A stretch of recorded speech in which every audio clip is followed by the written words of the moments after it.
Ladies and gentlemen, I've entitled my talk The What, Where and Why of Native Woodlands, and I want to look very briefly at their classification and character.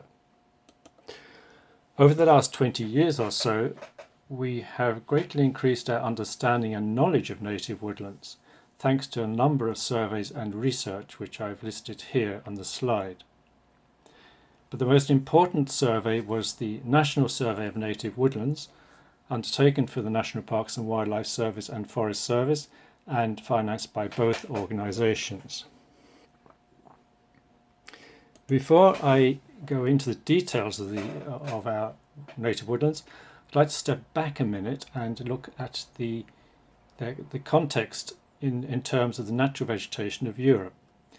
If we look at this map, you can see a broad swathe of green stretching from Iberia up through Ireland to Scotland and then eastwards as far as the Ural Mountains.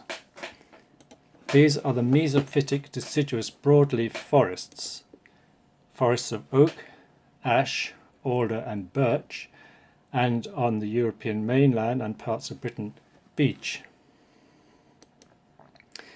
These woodlands are of global significance because this combination of species, and in fact some of the species themselves, are not found outside Europe. And Ireland, being on the extreme western edge of Europe and strongly influenced by the Atlantic climate, has a very distinctive flora and combination of species, so that our forests are very different from those found elsewhere in Europe, apart from parts of Britain.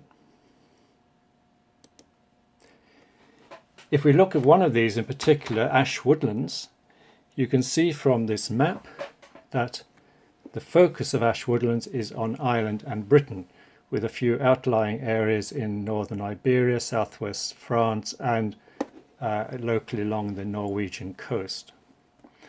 And if we look at one of these particular, one species in particular which occurs in the ash woodlands, bluebell, you can see from the map on the right that the focus of distribution again is on Ireland, Britain, and adjacent parts of the continent. Bluebell is a very distinctive species, of course, very familiar to everybody.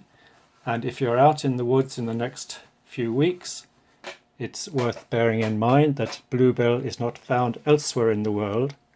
So you're looking at something both very beautiful and very distinctive and very Irish.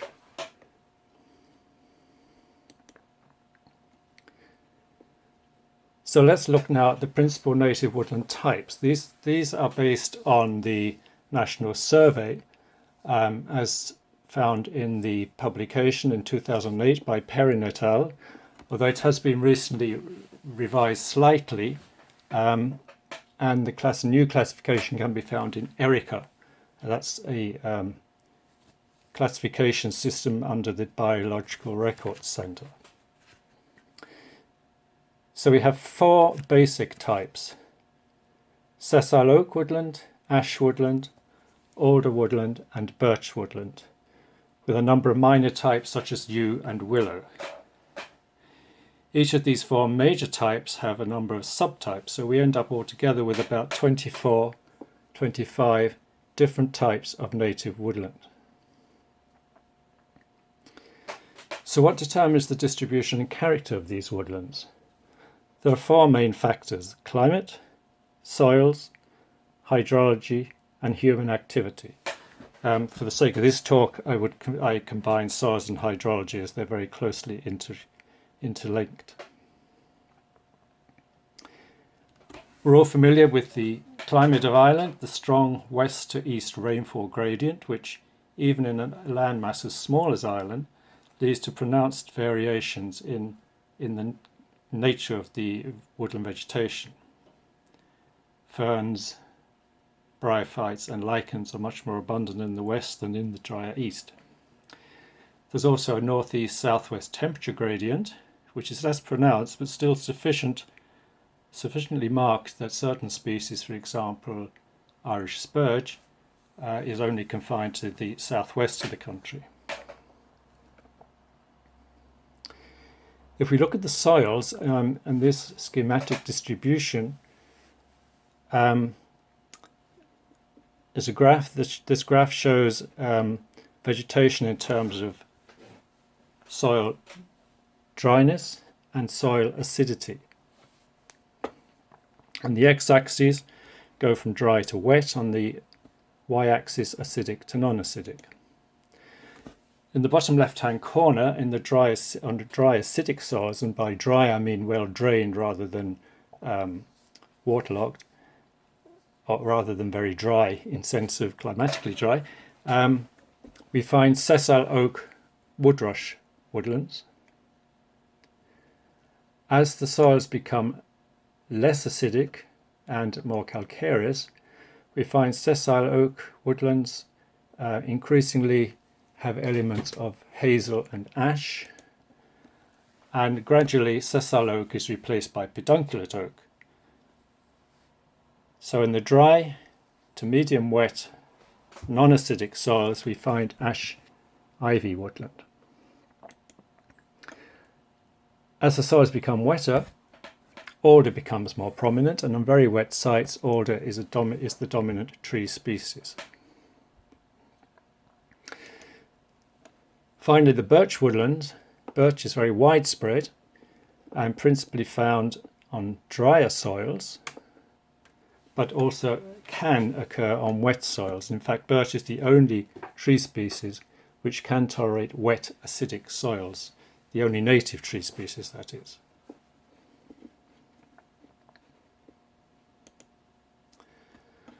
I just put in here alluvial woodlands as well. Alluvial woodlands is more a geographical, or alluvial woodland is more a geographical term than a botanical term, because it includes a number of alder and ash woodland types, but is determined by flooding from rivers and streams.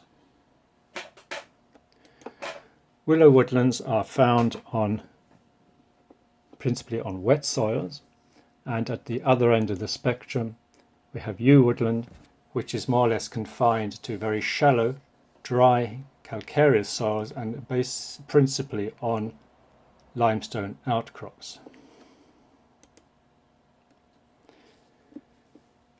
So where are these woodlands found? If we look at the distribution of native woodland in Ireland, we find this map, this distribution which I call a pepperpot map.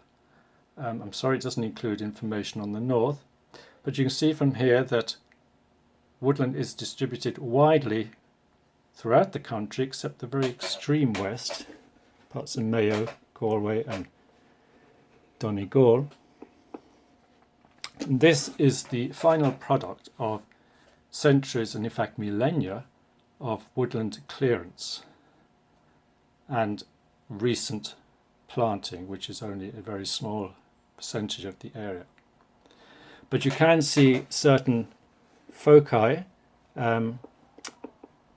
where the woodland is more abundant, particularly central Clare, around the Killarney area and in the Wicklow valleys and locally elsewhere. So let's look at the main woodland types. First of all, sessile oak woodland. The distribution here you can see is very much reflecting the distribution of acidic upland areas of the country. It's concentrated in Wicklow, across the south into Kerry and Cork, and then up the west coast through Connemara and into Donegal, and scattered locally elsewhere. These woodlands are poor in vascular plants, rich in bryophytes and lichens, particularly in the west, and tend to be dominated by oak and are often even aged. Ash woodlands, by contrast, fill in the gaps in the middle of the country. Ash woodlands are widespread, occurring sometimes in valleys within sessile oak woodlands, but their principal formations occur in the Midlands on lowland calcareous soils, and also in the south and east of the country. They're much richer in vascular plants and tend to be better structured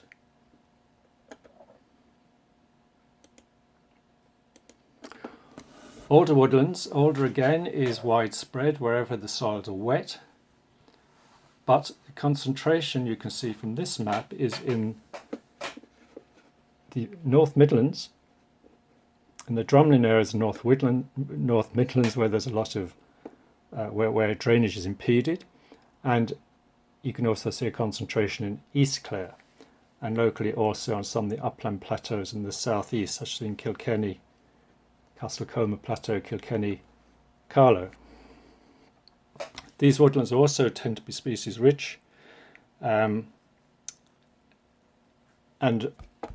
because the access is difficult, they're often unmanaged. And finally then, the birch woodlands. Birch again is a very widespread species occurring throughout the country. It's often a precursor to sessile oak woodlands, and you can see that reflected in the map here. Concentration through the uplands of Wicklow, Carlow and into Kerry and Cork and up the west coast. But there's also a very strong focus on the Midlands. And these woodlands are developing on cutaway peat.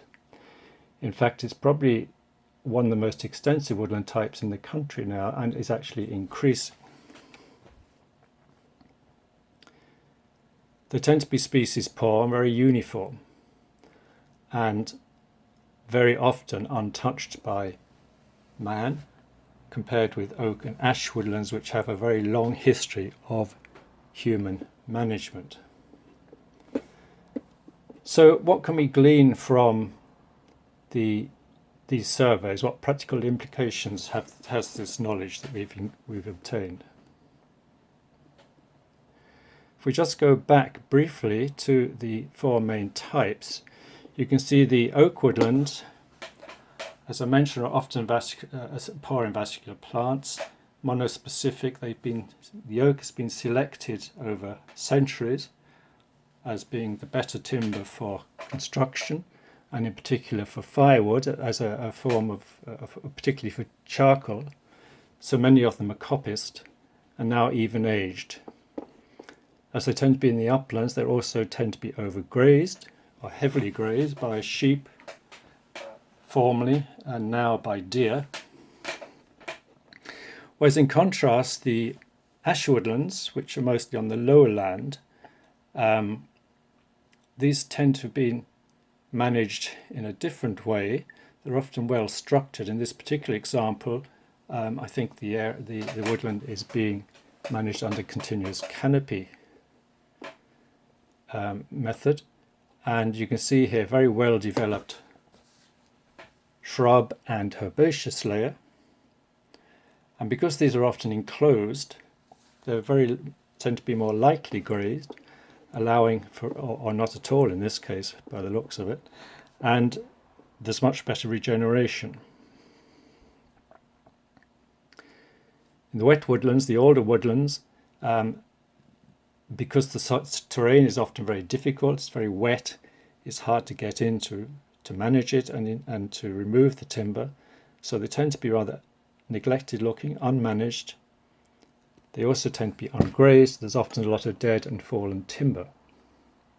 These woodlands are particularly important in terms of the hydrology because they help to regulate water flow and absorb nutrients running off from nearby agricultural land.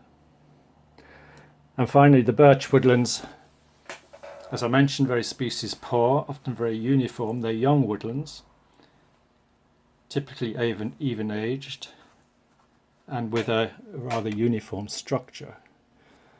And this woodland here could probably almost certainly be improved by thinning it to let in more light, maybe a bit of variation in species composition.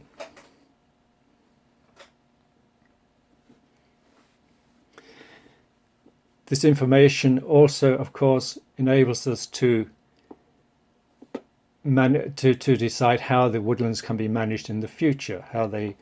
Should they be felled? Should they be thinned? Should they be coppiced? Whether or not whether there's a need for grazing, control of grazing. And of course, they also provide us with information when we come to develop new woodlands. and they've helped us in drawing up guidelines for the new woodland types which the Forest Service has recently developed. So just to summarise, the surveys and the information we have on native woodlands provides a basis for current and future woodland management for biodiversity, timber and other products. So thank you very much for your attention.